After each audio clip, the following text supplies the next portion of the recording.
Hello guys, it's the Unclear 999. Today's video is about the chemistry of happiness. Happiness, that mysterious, warm, glowing feeling that seems to rise from the heart, but is wired deep into our brains. For centuries, poets, philosophers, monks, and kings searched for its source. Some thought it lived in love, others believed it was found in freedom or gold. But today, the pursuit of happiness has taken a more curious path, one rooted in neurons, neurotransmitters, and the very architecture of our brains. In the last few decades, science has stepped into the arena to ask an ancient question with new tools. What really makes us happy? And can we measure it? The answers that have emerged are both enlightening and humbling, revealing that happiness is not just a fleeting feeling or the absence of pain. It is a deeply layered, biologically influenced, yet incredibly trainable state of being. At the center of this emotional puzzle is our brain's chemistry, a cocktail of neurotransmitters that shape how we feel from moment to moment. The main characters in this neurochemical play are dopamine, serotonin, oxytocin. These chemicals, often referred to as the happiness quartet, are released in response to different actions, thoughts, and even social interactions. Dopamine is the reward molecule, triggered when we anticipate a goal or achieve it. It's why crossing a finish line, winning a game, or even checking off a task on a to-do list can feel so satisfying. It motivates us to move forward, chase dreams, and keep going. Serotonin, on the other hand, is the mood stabilizer, linked to feelings of contentment, calm, and well-being. It's boosted by sunlight, gratitude, and positive social status. Oxytocin is the bonding chemical, released through touch, trust, and connection. It's the rush you feel when hugging a loved one or holding a newborn. And endorphins, they're the painkillers, the euphoria-inducing hormones released during exercise, laughter, or even crying. But here's the twist. While these chemicals play a crucial role in our happiness, they are not in full control. Our thoughts, behaviors, habits, and environments can influence how often these chemicals are released and how sensitive our receptors are to them. This is why two people can go through the same experience, say, walking on a beach, and one might feel joy and peace, while the other feels anxious or bored. The experience alone isn't enough. It's how our brain interprets it. And that interpretation is shaped by countless things: past trauma, mental health, mindset, expectations, and even genetics. That's where the science gets fascinating. One of the most groundbreaking findings in positive psychology, the scientific study of happiness, is the set point theory. It suggests that each person has a genetically influenced baseline level of happiness, like a thermostat. We tend to return to this set point after major life changes, whether positive or negative. You might win the lottery or suffer a serious injury. And while your happiness will spike or drop in the short term, it eventually returns to baseline. Researchers estimate that about 50% of our happiness is determined by genetics, the hand we were dealt. But the rest, that's up to us. Around 10% is shaped by life circumstances, things like income, location, age, and health. And a powerful 40%, nearly half, is determined by our intentional activities,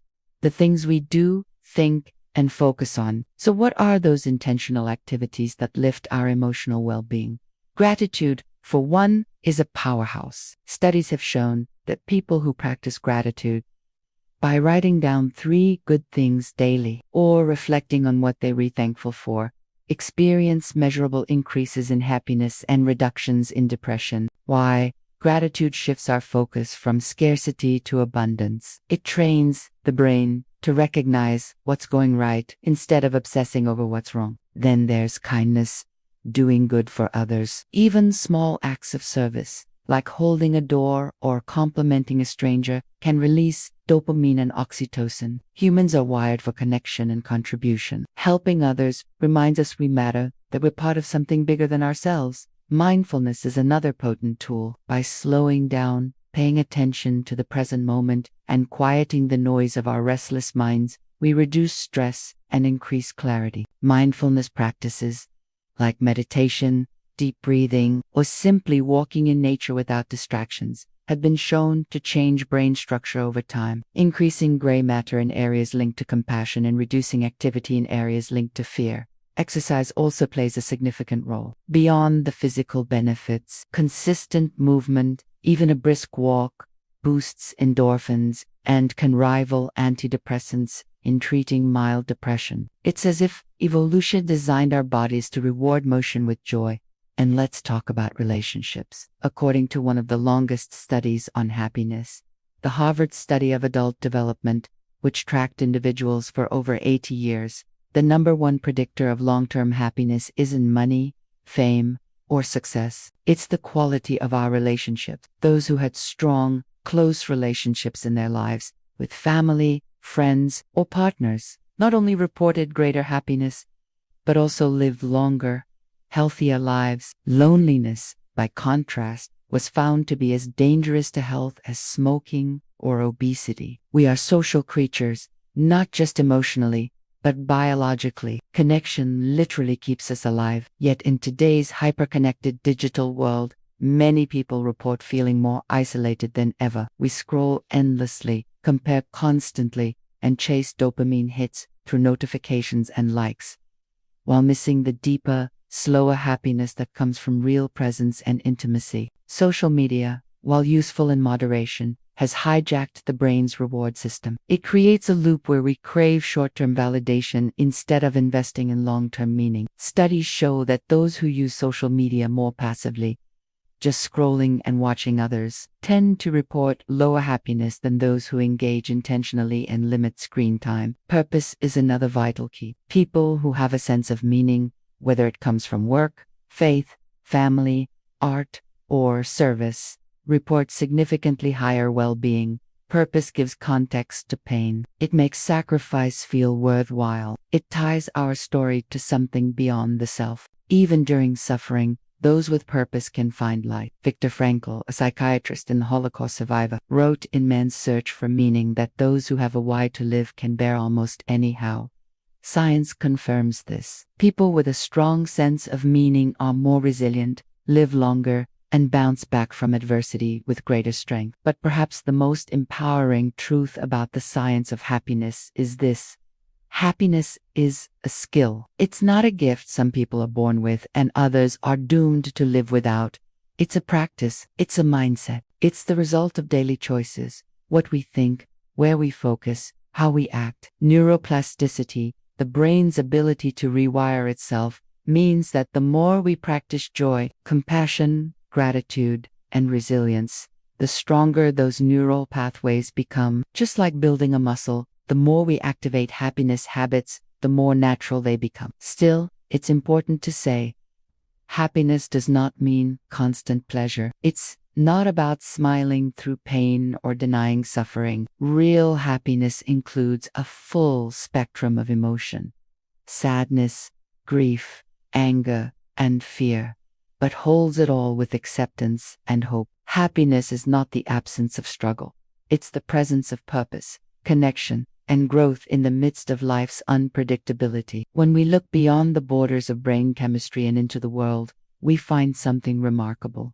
Happiness wears many masks depending on where you look. In Western societies, especially the United States, happiness is often marketed as the product of individual success. The American dream sells happiness in the form of a promotion, a perfect house, a shiny car, or social recognition. It's fast-paced, forward-looking, and often but in Eastern cultures, like Japan or Bhutan, happiness is more often tied to harmony, community, and balance. It's not something you chase, it's something you cultivate. Take the Japanese concept of ikigai, loosely translated as reason for being. Ikigai is not just about personal goals. It's a sweet spot where passion, mission, vocation, and profession all meet. In Japanese culture, happiness is seen as arising from doing meaningful work, connecting with others, and maintaining balance, not just achieving external milestones. Or consider Bhutan,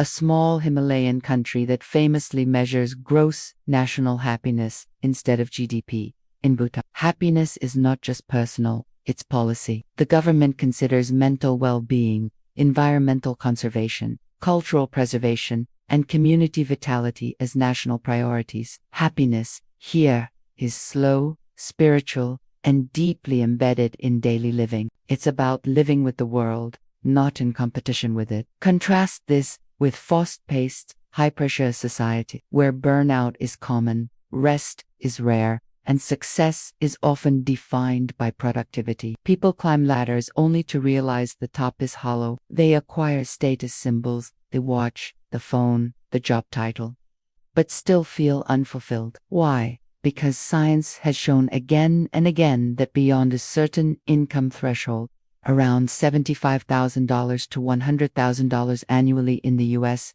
adjusted for location, more money does not make you significantly happier. After your basic needs are met, food, shelter, safety, healthcare, the additional boosts from wealth what begins to matter more is how you spend your time, who you spend it with, and why you're doing what you're doing. This brings us to one of the most powerful myths in the pursuit of happiness.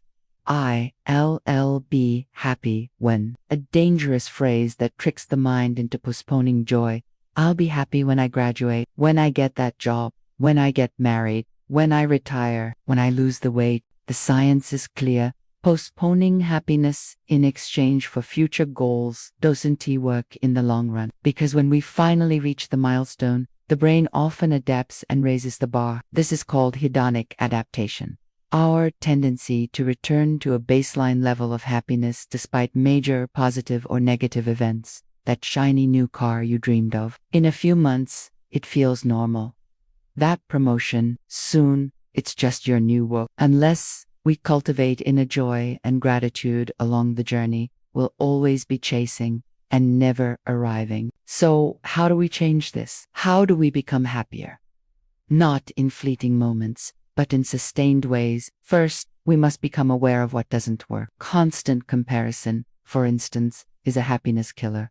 Social media has made this worse. Every scroll through your feed can trigger the illusion that everyone else is doing better, smiling more, living bigger. But remember, people post highlights, not reality. You're comparing your behind the scenes to their curated front stage. Comparison can make you blind to your own blessings. A better question than why don't I have what they have is what do I have that I'm overlooking? Shifting the lens can shift the mood. Second, we have to rethink our relationship with time. In modern life, we often trade time for money, efficiency, or distraction. But how we use our time is directly linked to our happiness. Time affluence, the feeling of having control over your time, is a stronger predictor of well-being than financial affluence. People who regularly engage in flow, a psychological state where you fully immersed in an activity, report higher satisfaction. This could be painting, coding, cooking, running, writing, playing music, or even organizing. The key is that the activity is meaningful and engaging enough to make you lose track of time. Paradoxically, when we forget time in a good way, we remember joy. Next comes the power of self-compassion, an underrated but essential ingredient in the happiness recipe. Many people mistakenly believe that self-criticism motivates success. If I'm hard on myself, I'll get better, they say. But the research says otherwise. People who practice self-compassion, who speak to themselves as kindly as they would to a friend, are more resilient, more motivated, and less prone to anxiety and depression. Self-compassion involves acknowledging your flaws without judgment, accepting that imperfection is part of being human, and responding with kindness instead of shame. It rewires the inner voice from critic to coach. Then there's play, the forgotten language of joy. Adults are often thought to suppress playfulness, to be serious, responsible, and efficient. But play is not childish. It's essential. It stimulates creativity, reduces stress, and boosts emotional connection. Whether it's dancing in your living room, cracking jokes, building something with your hands, or playing a game with your kids, these moments feed the soul. They remind us of our humanity. In a world obsessed with productivity, play invites us to enjoy life, not just survive it. Sleep, often neglected, is also a cornerstone of happiness. Chronic sleep deprivation affects mood, decision-making, and emotional regulation. One sleepless night can make you more reactive, pessimistic, and withdrawn. Sleep resets the nervous system, balances hormones, and even cleans the brain of toxins through the lymphatic system. Prioritizing sleep isn't laziness, it's emotional hygiene. It's one of the simplest and most overlooked ways to improve your baseline happiness. And finally, there is acceptance, the art of allowing life to unfold without resisting everything we can control.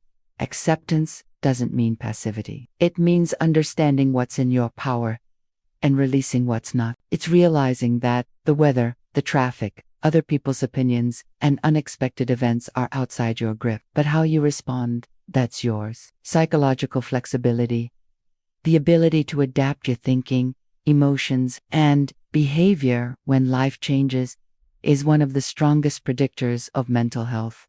Rigid expectations and perfectionism create suffering. Openness, curiosity, and acceptance create freedom. In the end, happiness is not a destination, but a way of traveling. It's not a trophy to win, but a skill to practice. It doesn't always come in big moments. Sometimes it's in the quiet, a warm drink, a friend's laugh, a deep breath on a hard day. Science teaches us that happiness isn't magic, it's method, it's daily rituals, small choices, honest conversations. It's turning down the volume on noise and tuning into what's real. It's slowing down enough to savor the taste of life. So if you want to be happier, don't wait. Don't wait for the raise, the house, the perfect relationship, the applause. Don't wait for the stars to align or the pain to disappear. Start here. Start now. With what you have, with what you can control. Smile at a stranger. Say thank you more. Call someone you love. Watch the sunset without your phone. Help someone without expecting anything back. Breathe, laugh, rest, reflect, and most of all, be kind to others. Yes, but especially to yourself. Perhaps the most profound branch of happiness science is not found in sunshine and serenity, but in the storm. In the grief, the failures, the heartbreaks, and the losses that shape who we are when the world doesn't go according to plan. You see, it's easy to talk about happiness when life is gentle, when everything falls into place. But the true power of happiness is revealed when everything falls apart, and we still find a reason to rise. This is the core of resilience. Not avoiding suffering, but facing it with strength and coming through it transformed. Resilience isn't about pretending everything is fine. It's not a smile glued to your face or a mantra that denies pain. In fact, toxic positivity, the demand to always look on the bright side, can actually deepen suffering by invalidating real emotions. True resilience begins with acknowledgement. This is hard. I'm in pain. This isn't what I expected. And from that honesty, it begins to build. Like a muscle, resilience grows with effort and time. And it turns out, those who experience adversity, even deep trauma, often emerge with not less happiness, but more. This surprising phenomenon is called post-traumatic growth.